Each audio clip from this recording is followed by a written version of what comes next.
Evening, very good evening भाई साहब। सभी बच्चों का स्वागत है फिनिक्स एकेडमी के यूट्यूब चैनल पर एक धमाकेदार तरीके से। भाई साहब जो आज की क्लास है बहुत बेहतरीन है, क्योंकि आज आपको पता चले था क्या थी तुगलमान नीति। और आज हम लोग पढ़ेंगे, कल जैसा कि आप जानते हो लेक्चर नंबर 43 में शुरू हो गया था मुगल साम्राज्य, मतलब मुगल डायनेस्टी। आज भाई साहब पढ़ेंगे हम लोग मुगलों के संस्थापक मतलब बाबर के बारे में। एक प्रकार से बिल्कुल आनंद ही आनंद, परमा आनंद की अनुभूति होने वाली है। तो सब बच्चों से कहना चाहते हैं वीडियो को ज्यादा से ज्यादा लाइक कर दे, वीडियो ज्यादा से ज्यादा शेयर कर दे, और एक धमाकेदार बैटिंग होने जा रही है भाई साहब। जबरदस्त तरीके से सब बच्चे आ जाए, बहुत बढ़िया, जबरदस्त मेरे बच्चे। शाबाश। आशा चौधरी, वैष्णवी, अग्निहोत्री, श्वेता वर्मा, रूबी सिंह, दिलीप, सोनम, गगन सिंह, सब बच्चों को वेरी गुड इवनिंग, शुभ संध्या। आप सभी को बहुत सारा प्यार, बहुत सारा नमस्कार। चलिए बहुत बढ़िया, जबरदस्त मेरे बच्चे, मेरे शेर, मेरे बच्चे, मेरे बच्चों, सब बच्चे आ जाएं। जबरदस्त, बहुत मजा आने वाला सच में। अर्जुन चौधरी, राम प्रसाद, तुन्ना कुमार, अमन कश्यप, यशिता, सुशील, हरिमोहन रावत। चलिए बहुत बढ़िया, बिल्कुल। वैष्णवी अग्निहोत्री जी यहाँ पे क्या है भाई साहब, मॉनिटर बनी हैं। और वैष्णवी अग्निहोत्री जी से कहना है जो भी बालक अगर गलत मैसेज करे उसको आप रिमूव कर दीजिएगा। आपके पास इतना पावर फिनिक्स एकेडमी के द्वारा दे दिया गया है। और जो बालक अभी भी लाइक नहीं किया उनको भी रिमूव कर दीजिएगा, ठीक है। चलिए बहुत बढ़िया, जबरदस्त, सब आ गए। बिल्कुल, आज बाबर के बारे में पढ़ेंगे बहुत ही ताबड़तोड़ अंदाज में। कल मुगलों के बारे में जान लिया था, मुगल क्या थे तो सब पता चल गया था। मुगल, मध्यकालीन मुगल कितने थे भाई साहब, और मध्यकालीन कितने थे, उत्तरवर्ती मुगल कितने थे, सब पता चल गया था बिल्कुल जबरदस्त तरीके से। तो एक चीज याद रखिएगा, बहुत ही प्यारी चीज बताना चाहता हूं भाई साहब। जो टोटल बादशाह मुगल साम्राज्य में हुए, टोटल हुए 17। 11 हुए उत्तरवर्ती मुगल में, 6 हुए मध्यकालीन में। 6 मध्यकालीन के मैंने रटवा दिए थे, बाबर, हुमायूं, फिर उसके बाद हुमायूं के बाद जो आया था उसका नाम था अकबर, अकबर के बाद जहांगीर, शाहजहां, औरंगजेब। और इधर 11 बादशाहों की एक प्रकार से लिस्ट हमने बताई थी। बहादुर शाह जफर से शुरू हुई थी, बहादुर शाह प्रथम से शुरू हुई थी, और बहादुर शाह द्वितीय मतलब जफर पे जाके रुकी थी, ठीक है। चलिए बहुत बढ़िया, जबरदस्त अंदाज में। हाँ, सब बच्चों को भाई साहब वीडियो शेयर करनी है। सर ये लाइट बंद कर देना। चलिए, इतनी बात समझ में आ गई। चलिए बहुत बढ़िया, जबरदस्त भाई साहब, good evening, very good evening, बिल्कुल। और सब बच्चे सुबह 9 बजे जरूर जुड़ा करें लीलाओं के लीलाधर सचान सर की क्लास में। और सब बच्चों को बताना चाहते हैं भाई साहब सुबह 11 बजे हिंदी का तांडव करने आ रहे हैं अंबुज सर। भाई साहब उनके द्वारा अगर आप हिंदी पढ़ोगे मजा आ जाएगा, क्योंकि अंबुज सर भाई साहब, ये देखिए आज सचान सर का विवाह, शायद सब विवाह एक प्रकार से बात चली है, तो उसी की खुशी में इन्होंने मिठाई दी है, तो मिठाई हम खा ले रहे हैं, ठीक है। चलिए बहुत बढ़िया, और हम ईश्वर से कामना करते हैं कि ये विवाह बिल्कुल सफल हो जाए, जल्दी से हो जाए। चलिए बहुत बढ़िया। और हाँ, बताना क्या चाहते थे भाई साहब, डेली सुबह 11 बजे जुड़ना बिल्कुल ना भूलें। कितने बजे? 11 बजे। किस सेशन के लिए? हिंदी के लिए।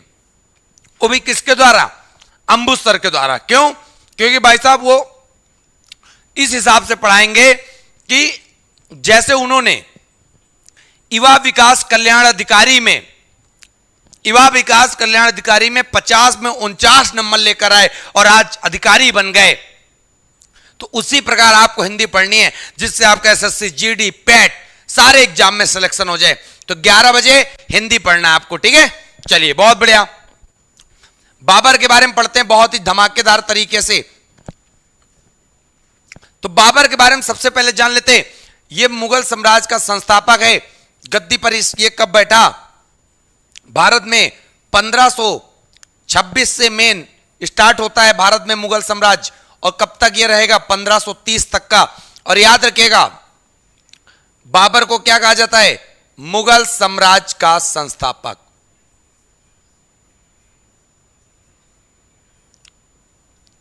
मुगल साम्राज्य का संस्थापक, founder of Mughal dynasty, who is, that is called Babur. Clear है, इतनी बात क्लियर हो गई। और आपको पता है पानीपत का पहला युद्ध जिसको कहते हैं भाई साहब 1526, बाबर प्लस इब्राहिम लोदी के बीच में लड़ाई हुई थी, जिसमें इब्राहिम लोदी हार गए थे और बाबर जीत गया था। तब से दिल्ली सल्तनत पे लोदी वंश समाप्त हुआ और बाबर ने एक नए साम्राज्य की शुरुआत की, मुगल। और कल मुगलों के बारे में बताया था, मुगल को भाई साहब उज्बेक भी कहते थे, ठीक है, बरलास तुर्क कहते थे, मंगोल भी कहते थे, मिर्जा भी कहते थे, जबरदस्त सारे नाम बताए थे, मजा आ गया था, दिल बिल्कुल गार्डन गार्डन हो गया था। ठीक है, चलिए बहुत बढ़िया, इतनी बात समझ में आ गई। अब भाई साहब बाबर के बारे में ज्यादा नहीं कहना चाहते, बाबर के बारे में बस इतना कहना चाहते कि भाई साहब बाबर का जन्म कब हुआ। बात प्रश्न सबसे पहला ये उठती है, तो बाबर का जन्म देख लेते हैं। जन्म हुआ 1483 ईस्वी में। कब हुआ? 1483 ईस्वी में। भाई साहब इनको जन्म देने वाले वो पूजनी माता पिता कौन थे? तो याद रखिएगा, उन माता का नाम था, उन पिता का नाम था, तो बाबर के पिता का नाम बोला जाता भाई साहब उमर शेख मिर्जा। उमर शेख मिर्जा। और ये उमर शेख मिर्जा जो थे, इन्हीं के आधार पे भाई साहब माना जाता है, क्या माना जाता है भाई साहब? माना जाता है उमर शेख मिर्जा के नाम पे मिर्जा भी कहलाते थे। कौन? मुगल कहलाते थे। और ये भी मैंने बताया था, जो ये उमर शेख मिर्जा है, जो ये उमर शेख मिर्जा है भाई साहब, ये तैमूर की 5वीं पीढ़ी के उत्तराधिकारी माने जाते थे, इसीलिए मुगलों को तैमूरी भी कहते थे। तैमूरी भी कहते थे। तैमूरी क्यों कहते थे? क्योंकि इनके बाबा नहीं, जिसको कहते हैं बप्पा, पिता, फादर, ये तैमूर वंश के, जिसने 1398 ईस्वी में आक्रमण किया था, जिसमें यहां पे तुगलक वंश का राज चल रहा था। तो उमर शेख मिर्जा 5वीं पीढ़ी के क्या उत्तराधिकारी माने जाते हैं। अब बात आती है माता। इनकी माता का क्या नाम था? तो इनकी माता का नाम था भाई साहब कुतलुक निगार। कुतलुक निगार, जीटी पानी दे देना। कुतलुक निगार, क्लियर है भाई साहब? इनकी माता का नाम कुतलुक निगार था। और यहां पे बात समझ लेना, माता जो थी इल्तुतमिश के समय में सबसे पहले भाई साहब मंगोल देखे गए थे। जब मंगोल देखे गए थे तो वहां पे एक बात आपने पढ़ी थी, इसीलिए मुगलों को मंगोल भी कहते हैं। क्यों? क्योंकि इनकी माता कुतलुक निगार जो चंगेज खां था, तेमुचिन था, उनकी 15वीं पीढ़ी की उत्तराधिकारी थी। 15वीं पीढ़ी की उत्तराधिकारी थी। कल बिल्कुल तांडव करके बताया था। ठीक है, सब बच्चों से कहना चाहते भाई साहब देख कितने रहे हो, शर्म नहीं आ रही, लाइक कम है, याद कर लेना अपने आप पे भाई साहब, थोड़ा सा तो शर्म करो। ठीक है, चलिए बहुत बढ़िया, मजा आ रहा है। हाँ, तो माता पता चल गए, पिता पता चल गए। फिर भाई साहब इनका जन्म कब हुआ? इनका जन्म हुआ 1483 ईस्वी में। तो जब इनका जन्म हुआ 1483 में, तो याद रखिएगा 11 वर्ष की आयु में। तो भाई साहब जब 1483 में जन्म हुआ, तो सिंपल सी बात बताओ, 11 वर्ष की आयु कौन सी आयु होगी भाई साहब? वो वर्ष कौन सा होगा? 1483 में 11 जोड़ दो, कितना बन जाएगा? 1494 ईस्वी बन जाएगा। कितना बन जाएगा? 1494 ईस्वी। और 1494 ईस्वी में क्या हुआ भाई साहब? उस समय ये फरगना का शासक बन गया। फरगना का शासक बन गया। फरगना का शासक बन गया। कितनी उम्र में? 11 वर्ष की उम्र में। और सबसे बड़ी बात मैं बता दूं भाई साहब, किस सन में? जब सिंपल सी बात, जन्म 1483 में है, 11 वर्ष का मतलब जोड़ दो, 1494 आ जाएगा। तो 1494 ईस्वी में ये फरगना का शासक बन गया। क्लियर है? फिर बात समझना भाई साहब बहुत प्यार से।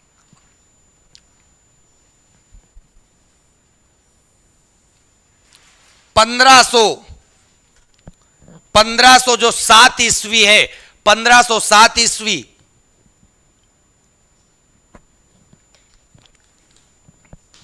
बिल्कुल कंटिन्यू क्लास रहेगा, तुम लोग लाइक शेयर करो यार। 1507 ईस्वी में इसने क्या किया? काबुल को जीता। 1507 ईस्वी में भाई साहब किसको जीता? काबुल को जीता। काबुल को जीता एवं बादशाह की उपाधि धारण की। किसकी उपाधि? बादशाह की। बादशाह की उपाधि धारण की थी। तभी तो हमने बताया था कि भाई साहब दिल्ली सल्तनत में जितने भी शासक होंगे उनको सुल्तान कहा जाएगा, और मुगल में भाई साहब शासकों को क्या कहा जाएगा? बादशाह कहा जाएगा। क्या कहा जाएगा? बादशाह कहा जाएगा। तो यह बात भी आपको क्लियर हो गई होगी जबरदस्त तरीके से। ठीक है, फिर बात समझना बहुत ध्यान से। इसकी एक उपाधि और है। उस उपाधि का नाम क्या था? उस उपाधि का नाम था भाई साहब कलंदर। और कलंदर क्यों फेमस इसकी उपाधि है? तो याद रखिएगा, कलंदर इसलिए फेमस है क्योंकि भाई साहब ये दान देने के लिए फेमस था। खूब सारा दान देता था, तो दान देने के लिए फेमस था या प्रसिद्ध था, जिसलिए इसको क्या कहते थे? इसलिए इसको कहते थे कलंदर की उपाधि भी दी गई थी। कौन सी उपाधि? कलंदर की भी उपाधि दी थी। अभी एक गाजी की उपाधि देखोगे, वो किस कारण, उसका भी रीजन बताऊंगा। फिर बात समझना, भारत पर पहला आक्रमण। भारत पर पहला आक्रमण किसका? भाई साहब बाबर का। किस वर्ष होता है? तो याद रखिएगा, भारत पर पहला आक्रमण होता है 1519 ईस्वी में। और 1519 ईस्वी में जो भारत पर पहला आक्रमण होता है, तो याद रखिएगा वो किसके विरुद्ध रहता है? तो याद रखिएगा यूसुफ जाई के विरुद्ध। यूसुफ जाई के विरुद्ध। यूसुफ जाई के विरुद्ध यह पहला आक्रमण होता है। और सबसे बड़ी बात मैं बता दूं, इसके विरुद्ध आक्रमण करके जो बाबर है वो किसको किसको जीत लेता है? तो याद रखिएगा भेरा और बाजौर को जीत लेता। भेरा और बाजौर नामक स्थानों को क्या कर देता है? जीत लेता है। किस वर्ष? 1519 ईस्वी में। भेरा और बाजौर जो थे वो भारत के क्षेत्र थे। किसके क्षेत्र थे? भारत के क्षेत्र थे। तो याद रखिएगा 1519 ईस्वी में पहला आक्रमण मारता है बाबर यूसुफ जाई के विरुद्ध, जिसमें भेरा और बाजौर को क्या कर लेता है? जीत लेता भाई साहब। ठीक है, समझ में आ रहा है? बहुत बढ़िया। विश्वनाथ की नगरी से नमन, भाई साहब काशी बाबा विश्वनाथ को भी हमारा नमन। और याद रखिएगा, हम बस ईश्वर के ही कामना करते हैं मेरा पढ़ाया हुआ बच्चों के पेपर में फंस जाए और मेरे बच्चे सारे सफल हो जाएं।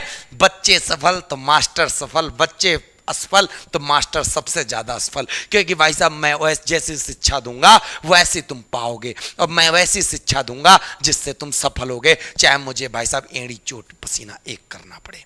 ठीक है, चलिए बहुत बढ़िया। तो उम्मीद करते हैं इतनी बात समझ में आ गई होगी। अच्छा मोहित किड्स, आज शेयर करोगे? क्या बात है, मतलब इतने दिन से वीडियो को देख रहे हो तो अभी तक शेयर करने का मूड नहीं बनाया। आज मोहित जी वीडियो को शेयर करेंगे, क्या बात है। तो भाई साहब इसी बात पे एक बार वीडियो को शेयर कर दो और दबा के स्क्रीनशॉट ले लो। फिर बात करते हैं हम लोग धमाकेदार तरीके से एक आगे की तरफ। उम्मीद करते समझ में आ गया होगा, रिवीजन भी करवाते चलेंगे भाई साहब जबरदस्त तरीके से। सुमित यादव आप बरनहाल से हो, चलिए बहुत बढ़िया। चंपारण की ऐतिहासिक धरती से प्रणाम बेटा, बहुत बढ़िया, शाबाश। फटाफट भाई साहब, फटाफट भाई साहब इसका स्क्रीनशॉट लो। और यार लाइक क्यों नहीं करते हो? देखते ज्यादा हो, तुम्हें एक बार शर्म तक नहीं आती क्या?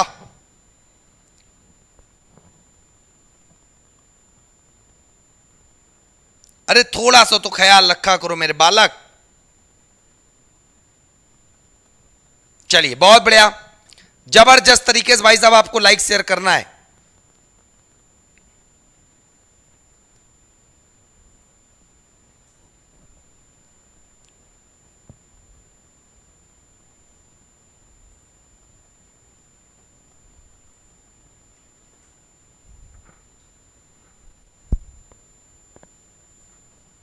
चलो बहुत बढ़िया, जबरदस्त, समझ में आ रहा है। सब बास मेरे बच्चे, क्या बात है, बहुत बढ़िया, सब बास। कानपुर से, क्या बात है भाई साहब। हम भी उन्नाव वाले हैं, कमर पे कट्टा मूंछों पड़ताओ, आजाद की धरती जिला उन्नाव। और बता देना भाई साहब, जिला उन्नाव में अब केवल एकमात्र संस्थान फिनिक्स एकेडमी जो अपने बच्चों को भाई साहब इस कोरोना लॉकडाउन में शिक्षा प्रदान कर रहा। बाकी तो भाई साहब सबको पता है, सिर्फ वही वाला हाल है ना कि बच्चों के लिए फ्री में मेहनत कोई नहीं करना जानता। सिर्फ भाई साहब क्या होता है, जब पैसा दोगे कभी काम होगा। तो सभी उन्नाव के बच्चों को भी बता दे कि भाई साहब अगर आप उन्नाव से हो और अभी भी अगर आप उन्नाव में वीडियो को नहीं शेयर कर पा रहे हो तो हमारे लिए शर्मनाक की बात नहीं है, आपके लिए शर्मनाक की बात है कि आप जिला उन्नाव के हो। जिला उन्नाव का एकमात्र ऐसा चैनल जो भाई साहब आपको शिक्षा दे रहा, जिसमें बाहर के बच्चे पढ़ रहे हैं, और आपके लिए तो शर्मसार की बात होनी चाहिए कि आप उन्नाव में रह के उन्नाव जैसे शहर में भाई साहब चैनल को नहीं फैला पाए। क्योंकि भाई साहब किसी भी फील्ड में ले लो, यूट्यूब का सबसे बड़ा सर्वश्रेष्ठ चैनल फिनिक्स एकेडमी, जो सिर्फ आप सबके प्यार से बना है। और मैं चाहता हूं जब उन्नाव में नाम आए कंपटीशन क्षेत्र की कोई कोचिंग का, तो भाई साहब बच्चा बच्चा जाने फिनिक्स एकेडमी, फिनिक्स एकेडमी, ठीक है, मतलब सरकारी नौकरी। चलिए बहुत बढ़िया, जबरदस्त, समझ में आ रहा है? बहुत बढ़िया भाई साहब, चाहे जो हो यार, मैं तो आधा तो पढ़ाता हूं सिर्फ अपने उन्नाव के लिए। भाई साहब उन्नाव को भी भाई साहब उस नक्शे पे लाना चाहता हूं जहां पे लोग सोचते हैं सिर्फ दिल्ली, मुंबई, इलाहाबाद जैसे शहरों में पढ़ाई होती है, बट मैं बना दूंगा भाई साहब उन्नाव में पढ़ाई होती है। उन्नाव से ऐसे भाई साहब पढ़ाई निकलेगी जो भाई साहब अदर राज्यों में भी जाके फैलेगी, उन्नाव जैसे छोटे शहर से। ये मेरा आपसे दावा है, ठीक है। चलिए, तो उम्मीद करते इतनी बात समझ में आ गई होगी, और ज्यादा नहीं कहते हैं, बस उन्नाव के जितने बच्चे हैं 15-15, 20-20 लोगों को शेयर करना स्टार्ट कर दें। आग ना लग जाए तो बता देना भाई साहब, आजाद की धरती जिला उन्नाव नाम है इसका, ठीक है। चलिए अब बात करते हैं आगे की तरफ, दिल खुश हो जाएगा। चलिए जबरदस्त तरीके से भाई साहब अब बात करते हैं भाई साहब बाबर के बारे में आगे की तरफ। बाबर के बारे में आगे बात करने से पहले एक बार मैं आपको रिवीजन करा दूं, क्योंकि बहुत बच्चों के मेरे पास मैसेज आए, सर अब बहुत बेहतरीन पढ़ाते हैं, no doubt, but one doubt. What is this doubt क्या है बेटा? वो बोलते सर आप एक बार सिर्फ रिवीजन करा दिया करो, 1 मिनट लेके, मुझे ना दिमाग में नहीं दिल में छप जाएगा। तो भाई साहब जब दिल की उसने बात कर दी मैं रोक नहीं पाया, क्योंकि दिल से बहुत मोहब्बत है यार। आप देखो, सबसे पहले मैंने बताया, कल जिसने वीडियो ना देखी हो जाके देख ले, 43 नंबर मुगल पढ़ाया था। आज चालू हुआ बाबर। बाबर के बारे में जब चालू हुआ, सबसे पहले मैंने बताया बाबर अर्थात कब गद्दी पर बैठा, 1526 में, कब तक, 1530 तक। इसी को मुगल साम्राज्य का संस्थापक कहा जाता है। इसका जन्म कब हुआ? 1483 ईस्वी में, और जन्म के 11 वर्ष जैसे ही आयु थी, या एक कह सकते हो 11 वर्ष बाद भाई साहब 1494 ईस्वी में वो फरगना का शासक बन गया। क्लियर है? फिर याद रखिएगा इनके पिताजी का नाम क्या था? उमर शेख मिर्जा। माता का क्या नाम था? कुतलुक निगार था। फिर उसके बाद याद रखिएगा बहुत प्यार से, भाई साहब पिता जो उमर शेख मिर्जा थे वो भाई साहब तैमूर के 5वीं पीढ़ी के वंशज माने जाते थे, इसीलिए मुगलों को तैमूरी भी कहते थे। उमर शेख मिर्जा होने के कारण इन्हें मिर्जा भी कहा जाता था। फिर भाई साहब इन्हें उज्बेक भी कहा जाता क्योंकि इनके पूर्वज उज्बेकिस्तान के थे। फिर इन्हें बरलास तुर्क भी कहते थे क्योंकि इनके इन बादशाहों की सेना में भाई साहब अच्छे सैनिक हुआ करते थे। फिर इनकी माता कुतलुक निगार थी जो एक प्रकार से चंगेज खां या तेमुचिन वंश से संबंधित थी। तो भाई साहब इसलिए चंगेज खां की 15वीं पीढ़ी की वंशज मानी जाती हैं, इसलिए इन्हें भाई साहब मंगोल भी कहते हैं, इसीलिए मंगोलिया के नाम पे मुगल का नाम पड़ा। फिर याद रखिएगा 1507 ईस्वी में इसने काबुल को जीता। काबुल को जीतने के बाद इसने उपाधि बादशाह की ग्रहण की। भाई साहब दिल्ली सल्तनत के शासकों को सुल्तान कहते थे, मुगल साम्राज्य के शासकों को भाई साहब बादशाह कहते हैं। जितने भी मुगल साम्राज्य के शासक होंगे सबको बादशाह के नाम से जानेंगे। फिर भाई साहब याद रखिएगा ये दान देने के लिए इतना ज्यादा फेमस हो गया कि इसकी एक उपाधि बादशाह के अलावा कलंदर भी मानी गई। बादशाह तो जब इसने जीता था काबुल को तब पड़ा था, कलंदर दान देने के लिए फेमस हो गई। फिर भाई साहब इसने भारत पर सबसे पहला अटैक मारा 1519 ईस्वी में जो यूसुफ जाई के विरुद्ध था, जिसकी वजह से इसने भेरा तथा बाजौर नामक क्षेत्र को अपने अंडर में कर लिया था, जीत लिया था। तो इस प्रकार बाबर का शॉर्ट इंट्रोडक्शन खल्लास। ठीक है, चलिए बहुत बढ़िया, जबरदस्त मेरे बच्चा। फिर बात करते हैं आगे की तरफ। देख मेरे बच्चा, बाबर की सबसे पहले बात आती भाई साहब बाबर के पुत्र कितने थे? तो सबको पता है बाबर के कितने पुत्र थे? 4। कौन कौन? हुमायूं, अस्करी,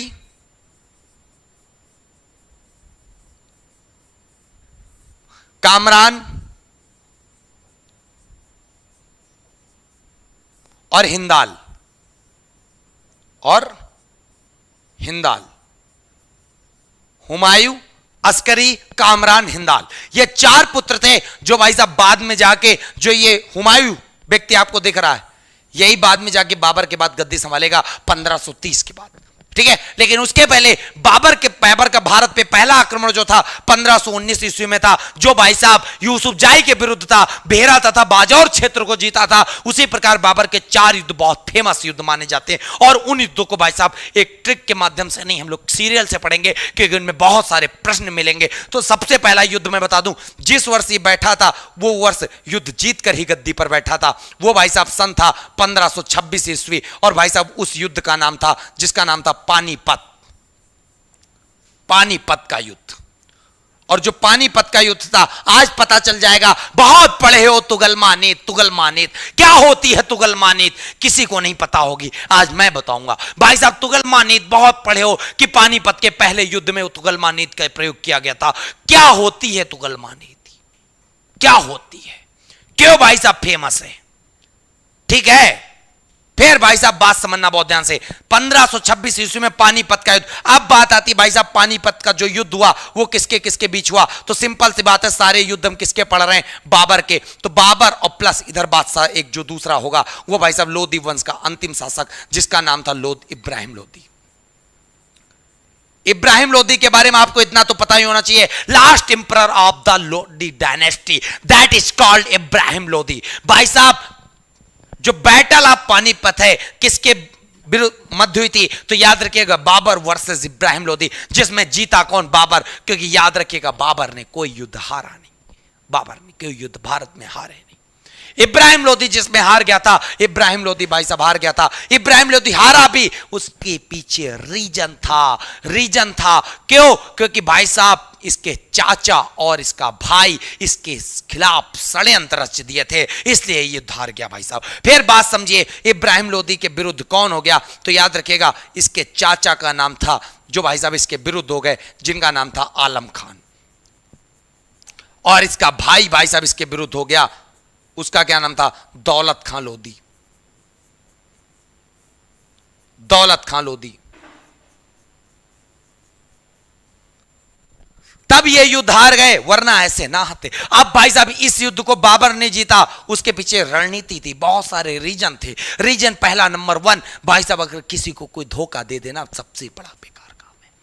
अरे तुम में दम है तो सामने से आकर वार करो, पीठ पीछे क्यों वार करते हो मेरे शेर, है कि नहीं। तो कहने का मतलब है भाई साहब, जो पानीपत का युद्ध था, पहला रीजन अगर तुमसे पूछ ले कि क्या रीजन था इब्राहिम लोदी जो पानीपत का युद्ध हार गया, तो पहला तो रीजन यही है, इसके अपनों ने इसको मार डाला। मुझे तो मेरे अपनों ने लूटा, गैरों में कहां दम था।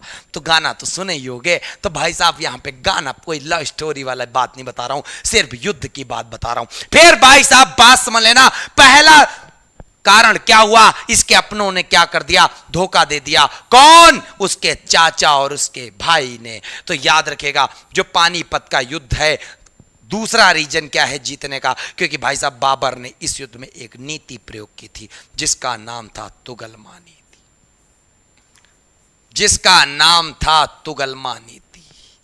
तो पेपर में प्रश्न आता है, तुगलमा नीति का प्रयोग बाबर ने किस युद्ध में किया। तुगलमा नीति का प्रयोग बाबर ने पानीपत के पहले युद्ध में किया, जो हुआ था भाई साहब, ये पानीपत के टोटल 3 युद्ध हुए, जो भाई साहब पहले युद्ध की बात चल रही है 1526 में। फिर यहीं पे प्रश्न उठेगा, बहुत बड़ा प्रश्न उठेगा भाई साहब। क्या प्रश्न उठेगा तो समझ लेना, तुगलमा नीति क्या होती थी, क्या होती थी तुगलमा नीति। तो भाई साहब ये बाबर की सिर्फ चाल थी इब्राहिम लोदी को हराने की। क्या थी भाई साहब, ये सैनिक चल रहे थे, ये सैनिक चल रहे थे युद्ध की तरफ, ये सैनिक थे बाबर के, और भाई साहब इस साइड सैनिक थे, इस साइड सैनिक थे किसके, इब्राहिम लोदी के। इस साइड सैनिक थे भाई साहब किसके, इब्राहिम लोदी के। ये इब्राहिम लोदी और इधर से सैनिक सेना बाबर की, दोनों में लड़ाई हो रही थी, घमासान युद्ध हो रहा था। जा ताबड़तोड़। फिर बात समझना, इन सैनिकों के पीछे बाबर ने क्या षड्यंत्र रचा। इन सैनिकों के पीछे भाई साहब बाबर ने घुड़सवार सैनिक क्या कर दिए थे, लगा दिए थे। कहने का मतलब है इसके पीछे पीछे घुड़सवार सैनिक चल रहे हैं, आगे वाले जाके पैदल को पकड़ लेंगे, लेकिन दूसरा भाई साहब जब पैदल वाले सैनिक आपस में उलझ जाएंगे, फिर पीछे से धक धक धक धक आएगा, भाई साहब सबको तबाह जाएगा। इस प्रकार तुगलमा नीति ये थी कि सैनिकों के पीछे चोरी छुपे भाई साहब घुड़सवार सैनिक को एक प्रकार से क्या कर देना, लगा देना, जो युद्ध में एक प्रकार से लड़ने के लिए पूरी तरह रेडी हो गया। दैट इज कॉल्ड तुगलमा पॉलिसी। तो याद रखिएगा तुगलमा पॉलिसी क्या है, तो याद रखिएगा तुगलमा पॉलिसी देखो पालसी, ठीक है। तो तुगलमा युद्ध नीति जो थी, सैनिकों के पीछे घुड़सवार सैनिकों का नियुक्त कर देना, दैट इज कॉल्ड तुगलमा पॉलिसी। क्लियर है? चलिए बहुत बढ़िया भाई साहब, एक बार वीडियो पे लाइक शेयर तो बनता है अगर तुम्हें तुगलमा नीति आज पता चल गई हो, अगर नहीं बनता तो डिसलाइक भी बनता है। चलिए बहुत बढ़िया, तो उम्मीद करते मजा आ रहा होगा, जबरदस्त, बहुत बढ़िया। सब बात शेयर कर दो अपने शेरों को और दिखा दो फिनिक्स एकेडमी उन्नाव से भाई साहब जलवा बिखेर रही है। बता रहे हैं, सबको बता रहे भाई साहब, फिनिक्स एकेडमी उन्नाव का नंबर 1 चैनल, बस उन्नाव का नंबर 1 चैनल। ये दिल में खुशी देती है कि भाई साहब जिस जिले में हमने जन्म लिया, कम से कम किसी और के पास तो नहीं गए पढ़ाने, अपने घर में अपने भाई साहब एक प्रकार से अपनी जन्मभूमि में, कर्म भूमि पे एक अपना चैनल दिख रहा, किससे ज्यादा खुशी की बात नहीं है, क्योंकि आप सबका प्यार ही हमारे लिए बहुत है। चलिए फिर बात करते हैं तो दो रीजन पता चल गए कि भाई साहब बाबर ने पानीपत का पहला युद्ध क्यों जीता, क्योंकि पहला रीजन था उसके अपनों ने धोखा दिया, किसके, इब्राहिम लोदी। दूसरा रीजन, इसमें तुगलमा नीति प्रयोग की गई। और तीसरा रीजन जो पानीपत का युद्ध जीता बाबर ने, वो भाई साहब क्या था, बाबर ने इस युद्ध में तोपची नियुक्त किए थे, मतलब तोपों का प्रयोग किया था। तोपची मतलब तो तोप, ची शब्द लगा दो, तोपों को चलाने वाले तोपची हो गए। तो पेपर में प्रश्न आता, बाबर के वो दोनों जो भाई साहब तोपची जिनका निशाना बिल्कुल करेक्ट सटीक पड़ता था, उन दोनों तोपचियों का नाम क्या था, उन दोनों तोपचियों का नाम था, तो याद रखिएगा बहुत प्यारा सा प्रश्न आता है। एक का तो नाम आप तो पता है उस्ताद अली और दूसरे का नाम था मुस्तफा। तो याद रखिएगा एक तोपची का नाम था उस्ताद अली और दूसरे का नाम था मुस्तफा। तो भाई साहब याद रखिएगा जबरदस्त तरीके से, तो यह भी प्रश्न पता चल गया कि बाबर की सेना में 2 तोपची थे, जबरदस्त भाई साहब, जबरदस्त एक प्रकार से निशाना मारते थे। कौन थे? तोपची उस्ताद अली और तोपची मुस्तफा थे। उस्ताद अली तो एक अलग ही लेवल का उस्ताद था, उसका निशाना तो बिल्कुल भाई साहब अलग ही लेवल का जाता था। चलिए बहुत बढ़िया, जबरदस्त, उम्मीद करते सब बच्चों को समझ में आ गया होगा। आप भाई साहब बहुत प्यार से, अच्छा, outstanding way of teach, thank you बेटा सो मच, रियल। चलिए बहुत बढ़िया, शाबाश मेरे बच्चे। लाइक शेयर तुम्हारे दम से होगा, मेरे कहने से नहीं होगा, सिर्फ तुम्हारी वजह से होगा। बहुत बच्चे भी कहेंगे अरे मास्टर तुम पढ़ाओ, मेरा मन होगा तो कर देंगे। तो भाई साहब मेरा मन होगा तो हम पढ़ा देंगे, तो इसीलिए आप भी हमें गाइड मत करना भाई साहब। लाइक शेयर मांगना हमारा क्या है, कर्तव्य है, और इसको भी नहीं मांगेंगे तो क्या करेंगे भाई साहब, क्या करेंगे ये बताओ। फिर बात समझना बहुत ध्यान से, बाबर के बारे में इतनी बात समझ में आ गई। फिर आगे बात समझना, पानीपत कहां पड़ता है, तो पानीपत आपको पता होना चाहिए, पेपर में पूछा जा चुका है। पानीपत पड़ता है भाई साहब हरियाणा में।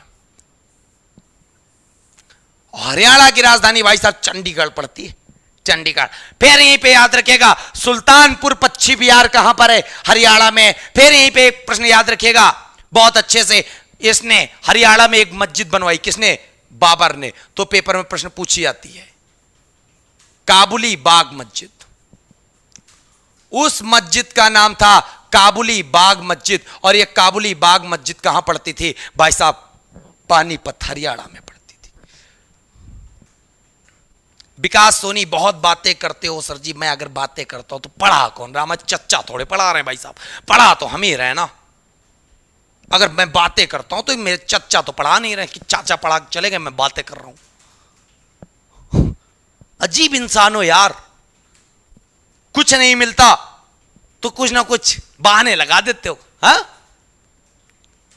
मतलब ऑफलाइन में मास्टर बच्चों से बोल दे तो गुनाह नहीं है, कैमरे के सामने अगर बच्चों से कुछ बोल दे तो महागुनाह है। उसको तुम कुछ भी हो मन कह डालो, तुम्हें इत्तू भर का शर्म नहीं आती कि मास्टर से क्या बोलना चाहिए भाई साहब। चलिए बहुत बढ़िया, जबरदस्त। हाँ चलिए वीडियो को भाई साहब स्क्रीनशॉट ले लो, फिर बात करते हैं आगे की तरफ। जल्दी से भाई साहब स्क्रीनशॉट ले लो, फिर बात करते हैं आगे की तरफ। फिर भाई साहब दूसरा युद्ध लड़ेंगे, कौन सा? खानवा का युद्ध लड़ेंगे। पान खा चल घर, पान खा चल घर, दूसरा युद्ध लड़ेंगे खानवा का, जहां पे भाई साहब गाजी की उपाधि आएगी। तो इस प्रकार वीडियो को फटाफट शेयर कर दो, लाइक कर दो, फिर बात करते हैं आगे की तरफ। चलिए बहुत बढ़िया, शाबाश मेरे बच्चे।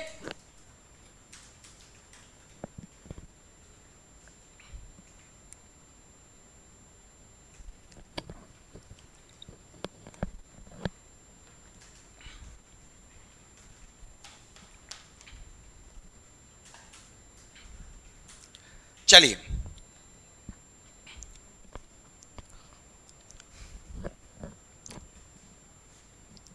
आ गया समझ में? बहुत बढ़िया। अच्छा, बहुत बच्चे कह रहे सर एक मोटिवेशनल कोट्स हो जाए, क्या बात है, जबरदस्त। हाँ देखो राहुल जी कह रहे, रोली यादव सर आप बहुत अच्छा पढ़ाते हो, अगर शांत रहोगे तो अच्छा नहीं लगता। लो भाई साहब सिंपल सी बात है यार, हम सजीव सामने निर्जीव, और यार तुम्हारे कमेंट ही तो हमारे अंदर एनर्जी पैदा करते। कोई हमारे करंट थोड़े लगाया गया, अरे रागा सर चिल्लाओ। भाई साहब तुम्हारे कमेंट हमें उत्साहित करते हैं, तुम्हारे कमेंट हमें मोटिवेट करते हैं। वरना भाई साहब किस इंसान को पड़ा कि अपना गला भाई साहब जवानी में खराब कर ले, बुढ़ापे में खराब हो तो बात अलग है, जवानी में भी खराब भाई साहब कुर्बान।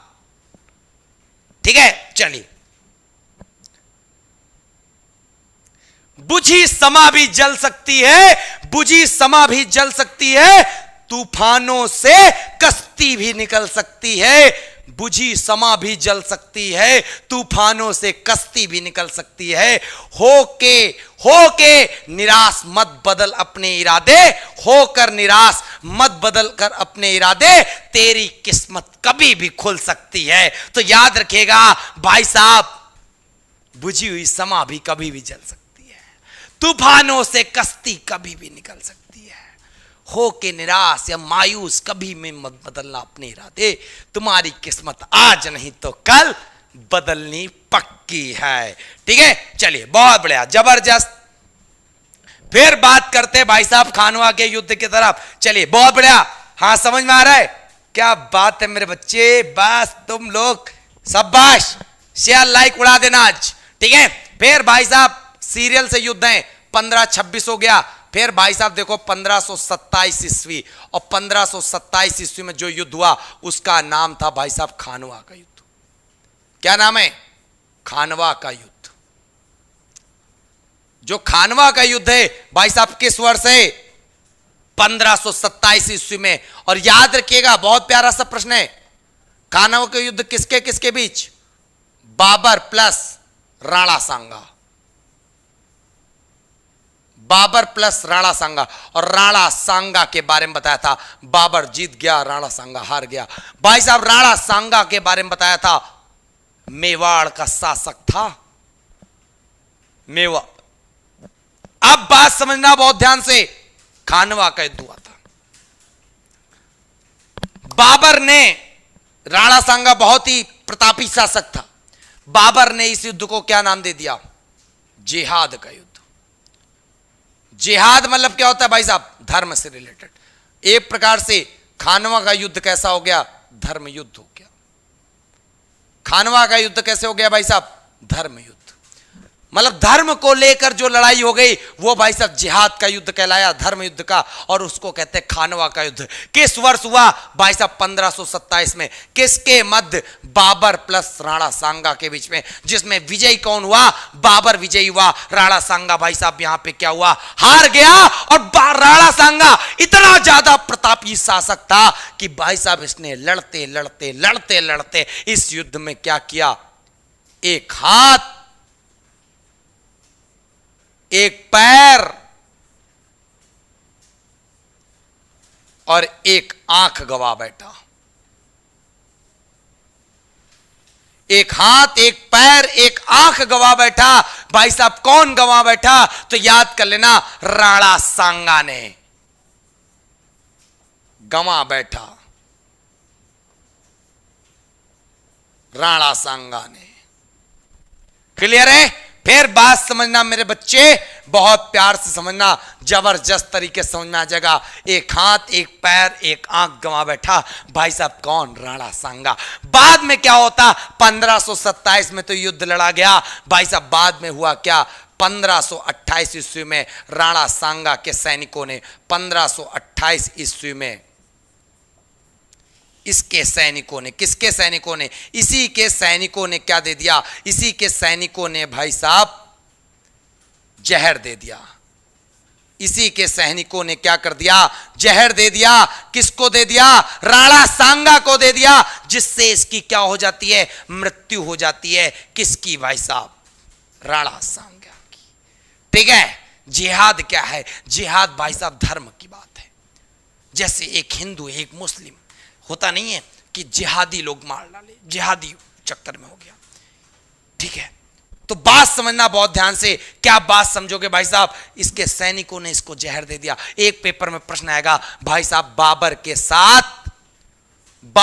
साथ खानवा के युद्ध में क्या कोई तोपची था? तो भाई साहब याद रखिएगा, मुस्तफा तो नहीं था, लेकिन साथ में एक तोपची था, जिसका नाम है साथ में उस्ताद अली। साथ में उस्ताद अली भाई साहब बाबर के साथ खानवा के युद्ध में था। कौन से युद्ध में? खानवा के युद्ध में बाबर के साथ उस्ताद अली मौजूद था। तो ये प्रश्न याद रखिएगा। ये भी प्रश्न आता भाई साहब, धर्म के लिए कौन सा युद्ध लड़ा गया था? तो धर्म के लिए लड़ा गया युद्ध था जिसका नाम था भाई साहब खानवा का युद्ध। क्लियर है? चलिए, बहुत बढ़िया, जबरदस्त। आ गया मजा? तो खानवा का युद्ध समझ में आ गया होगा। अब बात करेंगे जबरदस्त भाई साहब, कौन सा युद्ध? 1527 के बाद जो अगला युद्ध होगा, जिसका नाम होगा 1528 ईस्वी में, उस युद्ध का नाम है भाई साहब पान खा चल घर, मतलब चंदेरी का युद्ध। चंदेरी का युद्ध। और याद रखिएगा, चंदेरी का युद्ध किसके किसके मध्य हुआ? तो याद रखिएगा, बाबर प्लस मेदिनी राय के मध्य। बाबर प्लस मेदिनी राय के मध्य हुआ। और भाई साहब जीता कौन? बाबर जीत गया, मेदिनी राय हार गया। और इस युद्ध के बाद मेदिनी राय ने अपने 2 पुत्रियों का विवाह, मेदिनी राय की जो पुत्रियां थी, डॉटर्स थी, उनका विवाह किससे हो गया? तो याद रखिएगा, एक विवाह हुआ जिसका नाम था हुमायूं, एक का नाम था भाई साहब कामरान। हुमायूं और कामरान का विवाह मेदिनी राय की पुत्रियों से होता है। तो याद रखिएगा, बाद में आप पढ़ोगे जाके, हुमायूं के गर्भ से निकले हैं अकबर, हमीदा बा, सॉरी हुमायूं के गर्भ से नहीं, हुमायूं की पत्नी जिनका नाम था हमीदा बानो बेगम। भाई साहब पता चल गया होगा। ठीक है, चलिए, बहुत बढ़िया, जबरदस्त।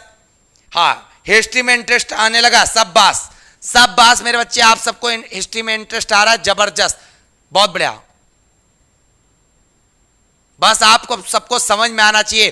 फिर बात समझ लो भाई साहब, आपको स्क्रीन पे दिख रहा होगा त्रिशूल बैच। त्रिशूल बैच मतलब जीएस जीके की पक्की गारंटी, पक्का सफलता। और कौन से एप्लीकेशन पे?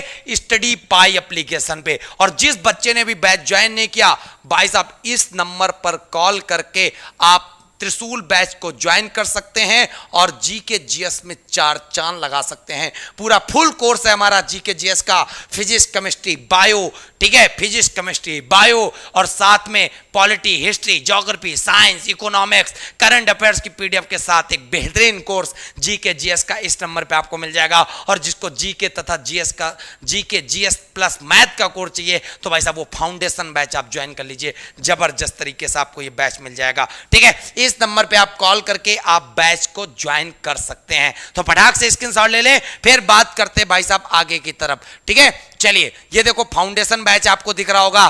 फाउंडेशन बैच डबल धमाका, त्रिशूल प्लस सुदर्शन बैच मात्र 2200 में। आपको दिए गए नंबर पे कॉल करना है 7007712108। और ठीक है, चलिए, तो उम्मीद करते हैं आपको त्रिशूल बैच, सुदर्शन बैच के बारे में जानकारी मिल गई होगी और बहुत ही बढ़िया ऑफर है भाई साहब, आप ज्वाइन हो सकते हैं। चलिए फटाक से भाई साहब सब लोग स्क्रीनशॉट ले लिए, जबरदस्त। एग्री स्टडी एंड जॉब, बहुत बढ़िया। गुरुजी हमारा नाम ले लो, हमारा नाम शेषपाल सिंह। अच्छा, आप हमसे बहुत प्यार करते हैं, क्या बात है भाई साहब। आप जैसे बच्चे हमको अगर प्यार नहीं करेंगे तो कौन करेगा भाई साहब। हम भी गांव के बालक, आप भी गांव के बालक, और जब गांव गांव की जोड़ी बनती है तो भाई साहब मजा आ जाता है। चलिए जबरदस्त, बहुत बढ़िया, जबरदस्त। डेली शाम को 7 बजे भाई साहब है ऑफलाइन बैच भाई साहब के लिए। जिन बच्चों को भाई साहब ऑफलाइन बैच ज्वाइन करना है, उन्नाव के बाहर के स्टूडेंट, उन्नाव के स्टूडेंट, और बहुत जल्द जब भी ऑफलाइन कोचिंग खुलेंगी आप आके डायरेक्ट हमसे साक्षात रूप से पढ़ सकते हैं और समझ सकते हो। जब जोश यहां पर एक निर्जीव कैमरे के सामने इतना है, तो जब बच्चों का उत्साह होता है तब तो आग धधकती है, आग। तो भाई साहब फटाफट वीडियो का एक प्रकार से स्क्रीनशॉट ले लो, फिर बात करते हैं आगे की तरफ। जबरदस्त, बहुत बढ़िया।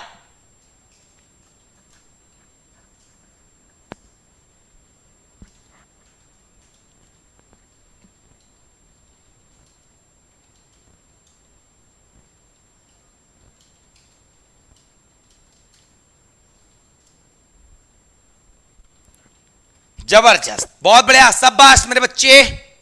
हाँ समझ में आ गया। तो 2 प्रश्न समझ में आएंगे होंगे, एक खानवा का और एक चंदेरी का। अब हम लोग बात करेंगे घाघरा का, ठीक है, किसकी, घाघरा का भाई साहब।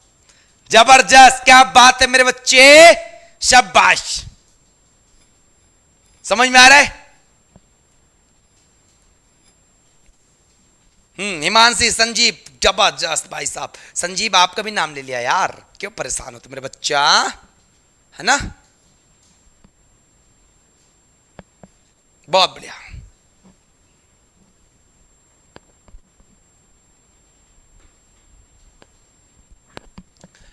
अगर तुम सच में सफलता पाना चाहते हो तो 2-3 साल बस डट कर मेहनत कर लो और सारे शौक को भूल जाओ। और जिस दिन भाई साहब सफलता मिल गई, पूरी जिंदगी सिर्फ शौक ही पूरे करते रहना। तो इसीलिए अभी शौक के पीछे मत भागो, अभी सिर्फ सफलता पाने के लिए कठिन मेहनत कर लो, डट कर मेहनत कर लो, मुकाबला कर लो उस मेहनत से जो तुम्हें तड़पाती है, जो तुम्हें मजबूर कर रही है, तुम्हें जो भयानक रूप बना रही है कि भाई साहब पढ़ो पढ़ो पढ़ो वरना मैं तुम्हें बेरोजगार कर दूंगी। तो भाई साहब ऐसी भाई साहब जो भयानक रूप लिए बैठी है, जो असफलता का नाम है, उससे लड़ जाओ, कट जाओ, लेकिन जीत जाओगे। और याद रखना, कोई भी इंसान, आज तक की न्यूज़पेपर में मैंने एक न्यूज़ नहीं पढ़ी कि पढ़ते पढ़ते भाई साहब की मृत्यु हो गई, नहीं पढ़ी। तो भाई साहब याद रखना, पढ़ते पढ़ते जब मृत्यु नहीं होती है, आप दौड़ोगे, चलोगे, कुछ भी करोगे, आप गिर जाओगे, कुछ भी होगा, लग जाएगी, लेकिन पढ़ते पढ़ते कभी जीवन समाप्त नहीं होगा। पढ़ते पढ़ते बस बोरियत आएगी, तो भाई साहब उस बोरियत को दूर भगा देना, सिर्फ पढ़ते रहना, पढ़ते रहना, पढ़ते रहना, ठीक है। चलिए बहुत बढ़िया, आगे बढ़े, जबरदस्त। फिर भाई साहब जो अगला युद्ध होगा जिसका नाम है घाघरा का युद्ध। क्या नाम है, घाघरा का युद्ध। 1526, 1527, 1528, 1529। तो घाघरा वाला कब है, 1529 ईस्वी। क्लियर है। फिर याद रखिएगा किसके बीच हुआ, बाबर प्लस अफगानों के बीच में, बाबर प्लस अफगानों, इसमें बाबर जीत गया। और एक प्रश्न याद रखिएगा भाई साहब, कौन सा ऐसा युद्ध है जो नाव पर लड़ा गया, या एक तरह से कह सकते हो जल पे, नाव पर लड़ा गया, नावों पर लड़ा गया युद्ध। पानी में नाव चल रही थी, नाव पे युद्ध लड़ा गया था, घाघरा का युद्ध। फिर यहीं पे प्रश्न बहुत प्यारा बनता है, क्या इस प्रकार भाई साहब घाघरा वाला पूरा प्रश्न क्लियर हो गया। अगला प्रश्न याद रखिएगा, बाबर की हो जाती मृत्यु। तो जो बाबर की भाई साहब मृत्यु होती है तो वो कब होती है, वो होती है 1530 ईस्वी में। 1530 ईस्वी में भाई साहब बाबर की मृत्यु हो जाती है, और जो मृत्यु होती है वो होती है भाई साहब आगरा में।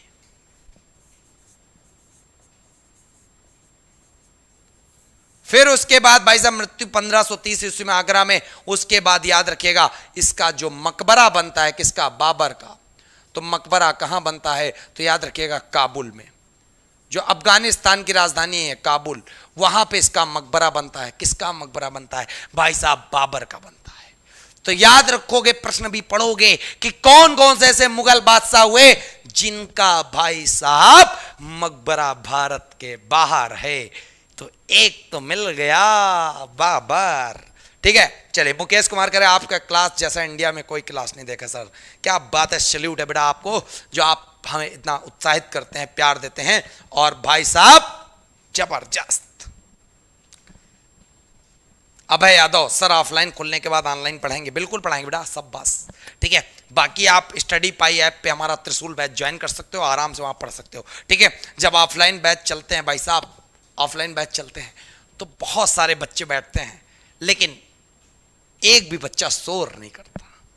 क्यों नहीं करता, क्योंकि भाई साहब सारे बच्चों की सिर्फ दिमाग में बातें जा रही होती। तुम लोग जिस प्रकार उपद्रव कर लेते हो ना, वहां पर हो ना छड़ी से भाई साहब उड़ा दें हम सबको। लेकिन बस वही है, अब इस कंप्यूटर गुस्सा आती है कभी कभी, इस कंप्यूटर के अंदर कैसे घुस के यार तुमको मारे, प्रॉब्लम है यार। तो बात वही है कि अगर मेरे सामने होते ना, जो बदतमीजी करता है यहाँ पे ऐसी हो जाती है। ठीक है, या तो तुम या तो हम पढ़ाना बंद कर देते या तो तुम पढ़ना शुरू कर देते। बस दो ही का आर या पार की लड़ाई लड़ता हूं मैं। रिस्क है तो इश्क है, इश्क है तो रिस्क है, याद रखिएगा। रिस्क है तो इश्क है, इश्क है तो रिस्क है, वरना बाकी तो जिंदगी बिल्कुल विहीन है, कोई फायदा नहीं। चलिए, तो उम्मीद करते इतनी बात समझ में आ रही होगी जबरदस्त तरीके से ना। चलिए अब बात करते भाई साहब बाबर के बारे में। बाबर की एक आत्मकथा थी, उस आत्मकथा का नाम था भाई साहब बाबरनामा। कभी कभी तुझके बाबरी भी कहते हैं, बाबरनामा। एक प्रश्न और पेपर में प्रश्न आता है, मुगलों की राज की भाषा क्या थी।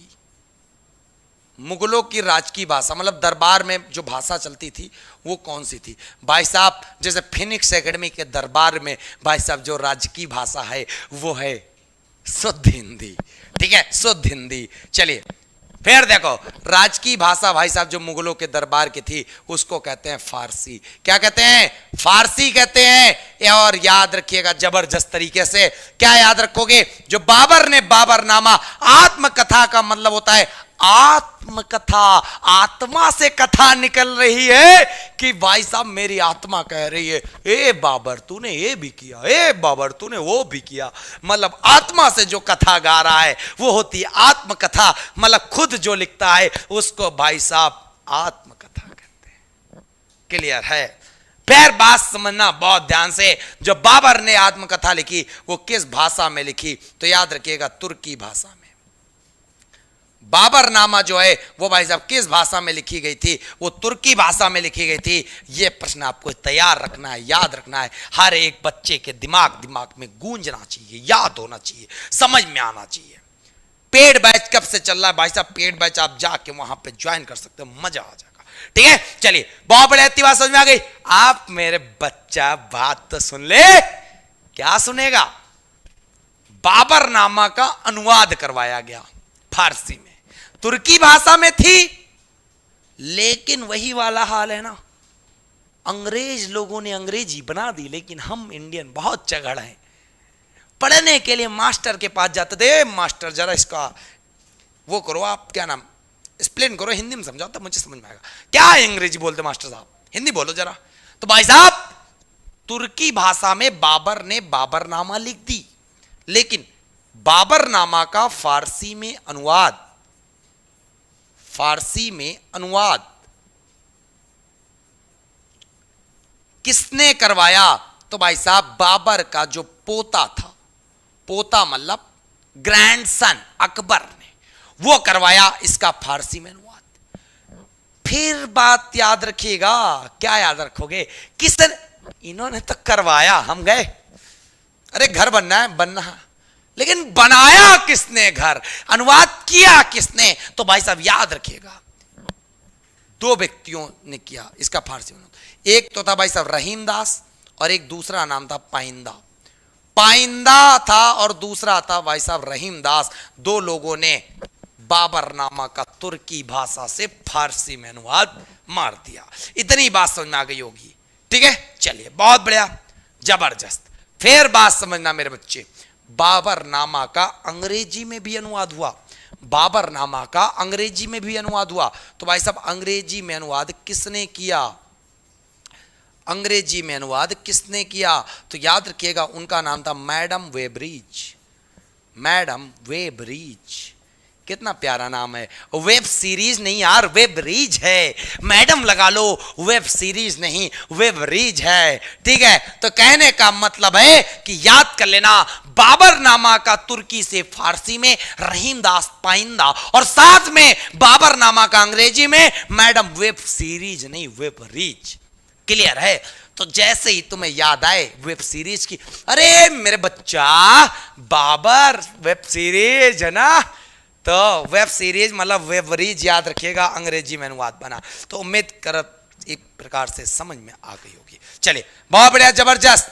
अच्छा मिलने का मन कर रहा है बेटा उन्नाव, जितना बच्चा उन्नाव आ जाएगा मैं सबसे मिल लूंगा, ठीक है। चलिए बहुत बढ़िया।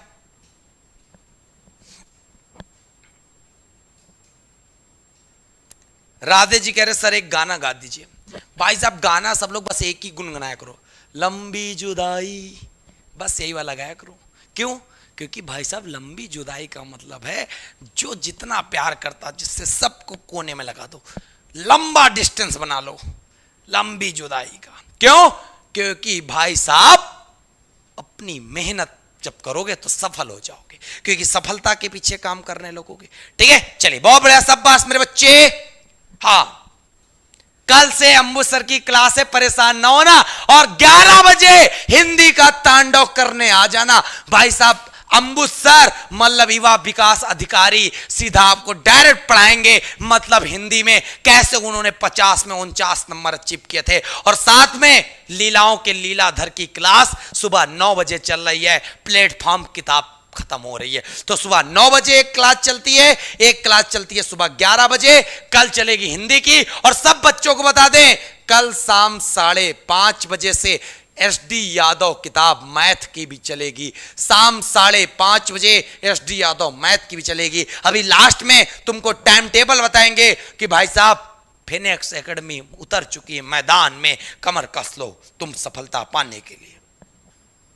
मैं दूसरे संस्थानों की तरह 10 क्लास नहीं पढ़ाऊंगा, जितनी पढ़ाऊंगा सॉलिड पढ़ाऊंगा, इतना याद रखिएगा। इतनी बात समझ में आ गई? बहुत बढ़िया। फिर भाई साहब याद रखिएगा बाबर ने एक बेहतरीन काम क्या किया था। बाबर ने एक काम किया था, मोबियाइन शैली के जन्मदाता माने जाते हैं, मोबियाइन शैली का जन्मदाता। तो मोबियाइन शैली का जन्मदाता भाई साहब किसे माना जाता है? बाबर को माना जाता है, जिसमें मुस्लिम कानूनों की एक पुस्तक है। इसी शैली के आधार पे मुस्लिमों के कानून की एक पुस्तक है, एक पुस्तक है। कौन सी? मोबियाइन शैली में। क्लियर है? चलिए बहुत बढ़िया, शाबाश, जबरदस्त, समझ में आ गया?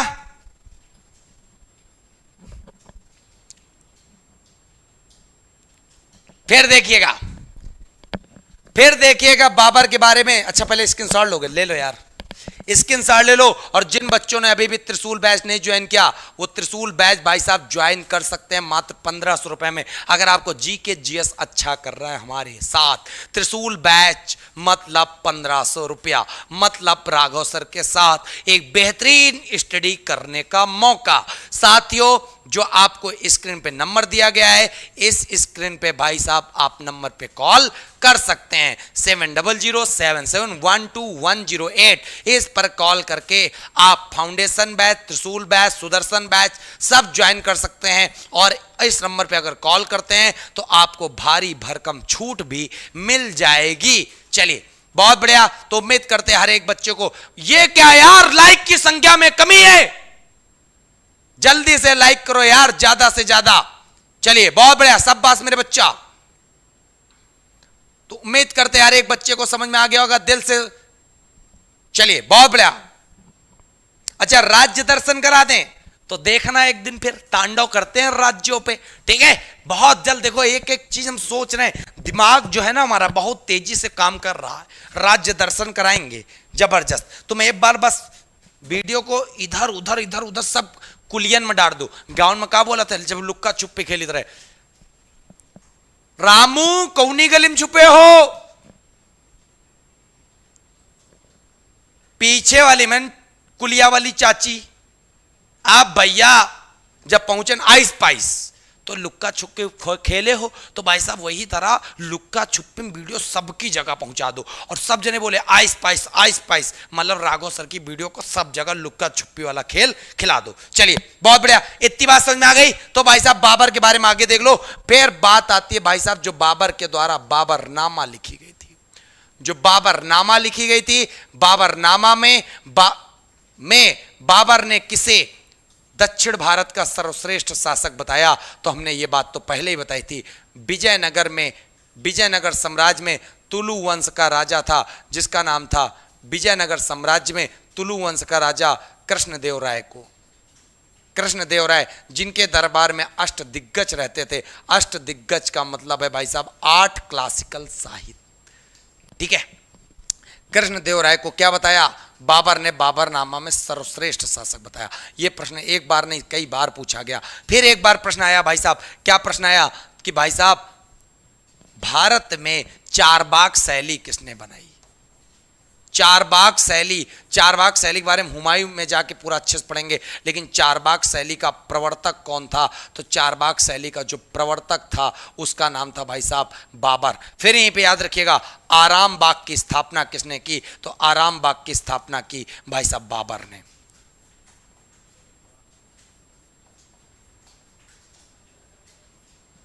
उम्मीद करते हैं इतनी बात समझ में आ गई होगी, जबरदस्त समझ में आ गया होगा, हर एक बच्चे के दिलो दिमाग में उतर गया होगा। चलिए भाई साहब जबरदस्त है ना। चलिए भाई साहब तो उम्मीद करते हैं बाबर के बारे में पूरा का पूरा समझ में आ गया होगा। जिस प्रकार भाई साहब सिकंदर वो गजे सिकंदरी चलवाया था किसने? सिकंदर लोदी ने। उसी प्रकार बाबर ने गजे बाबरी भूमि की माप के लिए चलवाया था। और याद रखिएगा जो गजे सिकंदरी था वो लकड़ी के गट्ठों का बना होता था, लेकिन ये जो है गजे बाबरी वो भाई साहब लोहे के छल्लों का बना होता था, जो भाई साहब भूमि के पैमाने के लिए प्रयोग की जाती थी। तो उम्मीद करते इतनी बात समझ में आ गई होगी। अब बात समझ लो बहुत ध्यान से। जिन बच्चों को भाई साहब त्रिशूल बैच ज्वाइन करना है, गूगल प्ले स्टोर से स्टडी पाई एप्लीकेशन को डाउनलोड करें, सारे बैचेस यहाँ पे मिल जाएंगे। और किसी प्रकार का डाउट हो और किसी प्रकार की छूट लेनी हो तो इस नंबर पे कॉल करें, आपका आराम से इसमें एडमिशन हो जाएगा। जीएस आराम से मजबूत कर सकते हो, जीएस मैथ सब कुछ, ठीक है। और याद रखिएगा जो प्रेजेंट टाइम में बैच फिनिक्स एकेडमी पे आपके चल रहे हैं, तो फिनिक्स एकेडमी पे जो बैचेस हैं, तो आज जरा टाइमिंग भी जान लो कि फिनिक्स एकेडमी आपको कितना ज्यादा सुविधा दे रही है। अगर आप अब भी ना पढ़ पाओ तो आप बेवकूफी कर रहे हैं। तो याद रखिएगा भाई साहब सुबह 9 बजे साइंस की प्रैक्टिस हो रही है। कौन सी किताब की? तो भाई साहब उस किताब का नाम है प्लेटफॉर्म किताब है, जिसकी प्रैक्टिस लीलाओं के लीलाधार सचान सर के द्वारा कराई जा रही है। 9 बजे सुबह 11 बजे से कल से क्लास शुरू हो रही है। वो क्लास है भाई साहब युवा विकास कल्याण अधिकारी अंबुज सर के द्वारा हिंदी की क्लास, जो भाई साहब उनका अनुभव सिर्फ बोलेगा कि भाई साहब कैसे हमने हिंदी में 50 में 49 नंबर मारे। मतलब युवा विकास कल्याण अधिकारी कोई बन सकता है। तो भाई साहब क्या आप एसएससी जीडी में 25 नंबर, क्या आप पेट में 5 नंबर, क्या आप लेखपाल में 25 नंबर वाली तैयारी क्या आप किसी अधिकारी से नहीं कर पाएंगे? यह बड़े सौभाग्य की बात है कि कोई आपको युवा विकास कल्याण अधिकारी के पद पे चयनित होने के बाद हिंदी खुद पढ़ा रहा हो, मतलब एक उसका एक्सपीरियंस बोलता है, ठीक है। और अंबुज सर के द्वारा ही शाम को 5:30 बजे कल से एसडी यादव मैथ किताब का आरंभ किया जा रहा है। जो बाकी चैप्टर बचे हैं तो भाई साहब ये 5:30 PM, ठीक है। फिर शाम को 7 बजे तांडव लूसेंट का, किसके द्वारा? भाई साहब जानते ही होंगे, सामने जो मास्टर खड़ा है उसके द्वारा शाम को 7 बजे लूसेंट का एक प्रकार से तांडव किया जा रहा है। तो उम्मीद करते टाइम टेबल आपको फिनिक्स एकेडमी का वर्तमान का समझ में आ गया कि भाई साहब आप देखो आपके लिए कितनी मेहनत की जा रही है, और यहां पे कोई एग्जाम फोकस तैयारी नहीं होती। यहां पे जो तैयारी होती है ना भाई साहब, वो तैयारी होती है सब्जेक्ट पर्पस, सब्जेक्ट को देखते हुए। इन 4 टाइमिंग का आप अलार्म सेट कर लो, और 4 टाइमिंग पे आपको आना है, 9 बजे, 11 बजे, 5:30 बजे शाम को 7 बजे। ठीक है, चलिए तो साथियों, सब बच्चों ने वीडियो को लाइक कर दिया, शेयर कर दिया। जिन बच्चों को बैच ज्वाइन करना है इस नंबर पे कॉल कर सकते हैं, एप्लीकेशन डाउनलोड कर सकते हैं। मिलते हैं आपको एक नए वीडियो के साथ, तब तक के लिए आप अपना ख्याल रखिएगा। जय हिंद, जय भारत, वंदे मातरम।